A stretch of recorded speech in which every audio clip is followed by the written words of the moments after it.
Punto 9 y 10 del trabajo integrador. Vamos a trabajar con funciones exponenciales, ¿sí? La función exponencial es una función que tiene la siguiente forma: f de x igual a elevado a la x, donde a es la base, vamos a llamarlo base, y puede ser un número, ¿sí? Va a ser un número, y el exponente va a ser una variable, una letra, en este caso la letra x, ¿sí? Bien, la función exponencial tiene dos restricciones. La base, o sea, el número que ponemos, va a ser siempre positivo, ¿sí? Mayor que 0. Y a su vez tiene que ser distinto de 1, ¿sí? El número que vaya en A tiene que ser positivo, mayor a 0 y a su vez distinto de 1, ¿sí? Bien, veamos algunos ejemplos. Tenemos f de x igual a 2 elevado a la x. Acá la base es un número 2, ¿sí? ¿Es mayor que 0? Sí. ¿Es distinto de 1? También. ¿Está elevado a la x? ¿El exponente es una variable? Sí. O sea que esto es una función exponencial, ¿sí? Cumple con los requisitos de una función exponencial. Bien, veamos el siguiente. F de x igual a 1/3. 1/3 elevado a la x. 1/3 es mayor que 0? Sí. ¿Es un 1? ¿La base es un 1? No, es 1/3, es un número decimal que está entre 0 y 1, pero que no es 1. Entonces, cumple con las condiciones, tiene la forma una base elevado a un exponente, a una variable, es una función exponencial, ¿sí? Perfecto. Bien, veamos el tercer ejemplo. Tengo 8 elevado a la 3x, ¿sí? Miremos acá primero la base, que cumpla con las restricciones. El 8 es mayor que 0, no es 1, o sea que cumple con la restricción de la base, y está elevado a la x, ¿sí? Si ustedes usan las propiedades de las potencias, potencia de potencia, pueden hacerlo de la siguiente manera, miren. ¿Sí? Acá lo expresé como una función exponencial de forma más clara. Al 8 lo eleva a la x, acá ya cumple con la función exponencial, con la forma, y a su vez está elevado a la 3, ¿sí? Cualquiera de las dos formas significan lo mismo. Bien, miremos el siguiente. En el siguiente tengo x elevado a la 5. Acá la base de la potencia es una letra, una variable, ¿sí? Y el exponente es un número. En este caso no es una función exponencial, porque los roles están invertidos. El número que tendría que ser la base es el exponente, ¿sí? Y el exponente en este caso es un número 5. O sea que en este caso no sería una función exponencial. Y por último tenemos menos 3 elevado a la x, ¿sí? Hay una base, la base es un número y está elevado a la x. Aparentemente sería una función exponencial. Pero ¿qué pasa? El número que aparece como base es un número negativo. Y a mí la restricción me dice que la base tiene que ser siempre un número positivo, ¿sí? En este caso no sería tampoco una función exponencial, aunque la forma lo parece, ¿sí? Bien, básicamente es lo que ustedes tienen que distinguir en el punto número 9. Tienen ejemplos de distintas funciones. Ustedes tienen que decir si es exponencial o no, ¿sí? Observando los distintos ejemplos. Sí o no, ponen en el costado. Bien, después les da una función exponencial y les piden que hagan una gráfica, una tabla y una gráfica. Bien, veamos acá. Si la base de esta función es un número mayor a 1, la función exponencial va a tener esta forma, ¿sí? Más o menos igualmente puede correrse hacia arriba o hacia abajo, ¿sí? Ahora, si la función exponencial, la base está entre 0 y 1, o sea, es un número decimal, una fracción, la función va a tener esta forma, ¿sí? Vamos a verlo con un ejemplo. Yo les pido, en este caso, hallar el dominio y la imagen. La función que voy a graficar es 2x.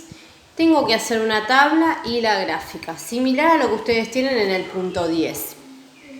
Lo primero que voy a hacer es la tabla. ¿sí? Pongo X, pongo Y y la función. Acá puede ir Y o f de X, que es lo mismo.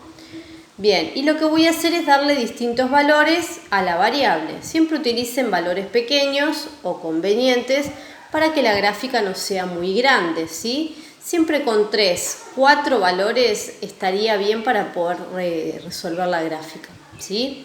Bien, vamos a reemplazar. Yo puse acá de forma arbitraria, puse 0, 1, 2 y menos 1, ¿sí? Con estos valores voy a trabajar.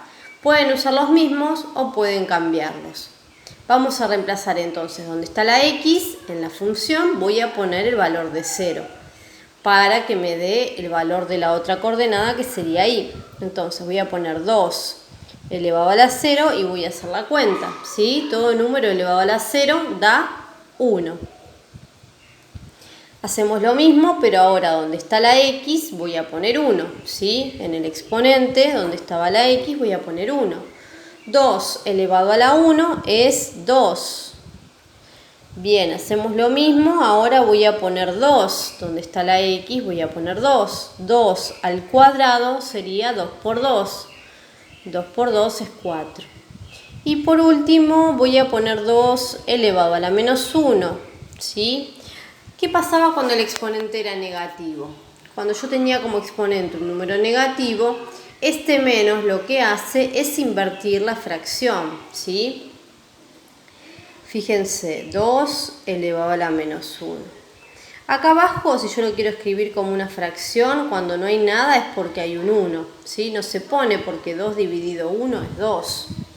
Pero lo escribo como una fracción porque voy a utilizar este menos y lo que voy a hacer es invertir este número. ¿Qué quiere decir? El 1 que no estaba va a aparecer arriba y el 2 va a ser el denominador de esta fracción. Y ahora esta fracción va a estar elevada a la 1, ya no al menos porque el menos dio vuelta a la fracción, ¿sí? Todo número elevado a la 1 es el mismo valor, ¿sí? En este caso me queda un medio, que en número decimal sería 0,5. Bien, hacemos otro ejemplo. Si yo en vez de, voy a hacer lo mismo, 2 sobre 1, en vez de menos 1 hubiera tenido menos 2, ¿sí? El menos va a ser lo mismo, me va a dar vuelta la fracción, me va a quedar 1 sobre 2, pero ahora esta fracción me queda elevado a la 2, positivo, porque el menos ya se fue. Ahora ya no es más un 1, es un 2, entonces voy a tener que hacer 1 por 1, que es 1, y abajo voy a tener que hacer 2 por 2, que es 4, ¿sí? Ustedes en realidad tienen este caso. Yo les hice uno más para que vean cómo queda. Bien, una vez que resolvimos la tabla, lo que voy a hacer es ubicar esos pares ordenados, ¿sí? Se los escribo como par ordenado. Cuando yo puse 0 de X, el valor de Y me quedó 1. Cuando yo puse 1 de X, el valor de Y me quedó 2. Cuando yo puse 2 de X, el valor de Y me quedó 4. Y cuando puse menos 1 de X, me quedó un medio de Y. Recuerden que siempre la coordenada primera es X y la segunda es Y. Bien, vamos a marcar estos puntos. 0 de X está acá. Se va a unir o va a caminar hasta encontrarse con el 1 de la Y, ¿sí? Mi primer punto va a estar acá, ¿sí? En este caso, como la base, fíjense que la base es un número mayor que 1, es 2, la gráfica tendría que tener esta forma, ¿sí? Tengo que llegar a esta forma, ahora lo vamos a ver. Bien, ya marqué mi primer punto, 0 de X, 1 de Y. Después dice 1 de X está acá, se tiene que encontrar, o sea, voy a subir hasta encontrarme con el 2 de la Y. Si quieren marcan las líneas punteadas hasta lograr la intersección. Acá tengo mi segundo punto. Después me dice 2 de X, va a subir hasta encontrarse con el 4 de la Y, donde se chocan. Es el punto, la coordenada 2, 4. Y por último me dice menos 1 de X.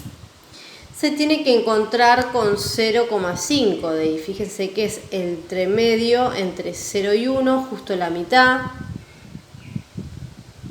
Marcamos el punto, acá sería un medio, ¿sí? O 0,5.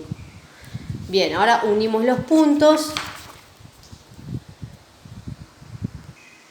Unimos los puntos, ¿sí? Para ver cómo queda determinada la función. Si quieren tener más precisión sobre los números negativos, o sea, cómo queda la gráfica para este lado, pueden agregar, por ejemplo, -2, ¿sí? Acá en la tabla pueden poner más valores negativos para ver cómo queda, ¿sí? Bien, hicimos la gráfica, hicimos la tabla y ahora tenemos que determinar el dominio e imagen. Bien, el dominio son todos los valores que puede tomar x, en este caso, la variable independiente. Fíjense que la gráfica, ¿sí? Se representa en todos los reales, ¿sí? Desde menos infinito hasta más infinito. Siempre el dominio en una función exponencial van a ser todos los reales. Lo pueden poner así, desde menos infinito a más infinito, ¿sí? O pueden poner que pertenece a todos los reales, ¿sí? Cualquiera de las dos formas estaría bien. X pertenece a todos los reales. Con respecto a la imagen, fíjense que la gráfica me queda desde el eje de las X, desde el eje horizontal hacia arriba. La gráfica no baja en ningún momento a la parte de los y negativos, ¿sí? Se mantiene desde 0 sin tocarlo, porque este eje nunca lo toca, ¿sí? Va a ir siempre rozando, pero nunca va a tocar el eje horizontal, hasta los valores positivos, hasta más infinito, ¿sí? En este caso se queda del eje horizontal hacia arriba, o sea, desde 0 hasta más infinito, ¿sí? Si la gráfica hubiera sido por debajo, hubiera estado acá abajo, en ese caso sería desde 0 hacia menos infinito, ¿sí? Que esto no sucedió. Tenemos dominio desde menos infinito a más infinito, imagen desde 0, desde este eje hacia arriba.